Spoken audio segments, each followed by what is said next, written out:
26-এ বিধানসভা নির্বাচন যত এগিয়ে আসছে ততই শক্তিশালী হচ্ছে বিজেপি। রবিবারের পর বুধবার সমবায় সমিতিতে জয় জয়কার বিজেপি। শাসক দল তৃণমূল কংগ্রেস খাতা খুলতে পারল না। বুধবার খেজুরি 1 নম্বর ব্লকের কামারদা দেউলবার সমবায় সমিতির প্রতিনিধি নির্বাচন ছিল। নির্বাচনকে ঘিরে সকাল থেকে উত্তেজনা ছিল। সমবায় সমিতির 9টি আসনে শাসক দল তৃণমূল কংগ্রেস ও বিজেপি সমর্থিত প্রার্থী দেয়। নির্বাচনকে ঘিরে কোনো অশান্তি এড়াতে মোতায়েন করা হয় খেজুরি থানার বিশাল পুলিশ বাহিনী।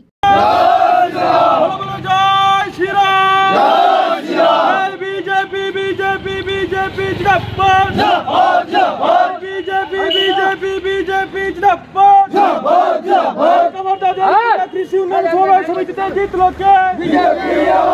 কামারদা দেউলপুতা সমবায় কৃষি উন্নয়ন সমিতিতে জিতলো কে? বিজেপি। গো হারা হারলো কে? তৃণমূল আবারকে। গো হারা হারলো কে? তৃণমূল আবারকে। গো হারা হারলো কে? তৃণমূল আবারকে। খুনি দর্শনকারী সরকার হটাও। খুনি দর্শনকারী সরকার হটাও। কামারদা দেউলপুতা সমবায় কৃষি উন্নয়ন। আজ খেজুরি বিধানসভার অন্তর্গত কামারদা অঞ্চলের কামারদা বাল দেউলপুতা সমবায় সমিতি আজকে নির্বাচক মণ্ডলীর ভোট ছিল। আমাদের রাষ্ট্রবাদী ভারতীয় জনতা পার্টির সমর্থিত প্রার্থীরা প্রত্যেকটি আসনে জয়লাভ করেছে, সবকটি আসনে জয়লাভ করেছে। এই হারমাত গুন্ডা ধর্ষক তৃণমূল চোর তৃণমূলকে খেজুরির মানুষ চিরতরে বিনাশ করবে।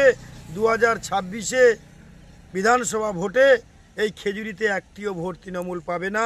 তার প্রমাণ আজকের আমরা 8-0-তে জয়লাভ করলাম। তার জন্য আমি সকল প্রার্থী যারা রাষ্ট্রবাদী প্রার্থী ছিলেন প্রত্যেককে আমি শুভেচ্ছা ও শুভকামনা জানাই, ভোটারদেরও শুভেচ্ছা শুভকামনা জানাই। আর আমাদের কর্মী সমর্থক যারা সর্বদা মানুষের সঙ্গে আছে, যারা এই ভোটে অংশগ্রহণ করে আমাদের প্রার্থীদের জয়লাভ করিয়েছে, তাদের প্রত্যেককে আমি শুভেচ্ছা ও শুভকামনা জানালাম। আমরা চাই ভারতে আমাদের মোদিজি যেরকম উন্নয়নের ধারা অব্যাহত রেখেছে, খেজুরি বিধানসভায় আমাদের ভারতীয় জনতা পার্টি উন্নয়নের ধারা অব্যাহত রাখবে। চোর তৃণমূলকে একটিও ভোট দেবে না সাধারণ মানুষ, এটা প্রতিজ্ঞা নিয়েছে। চোর তৃণমূল খেজুরি থেকে তারা বিনাশ হবে, এই আমাদের অঙ্গীকার, খেজুরির মানুষের অঙ্গীকার। নমস্কার সবাইকে।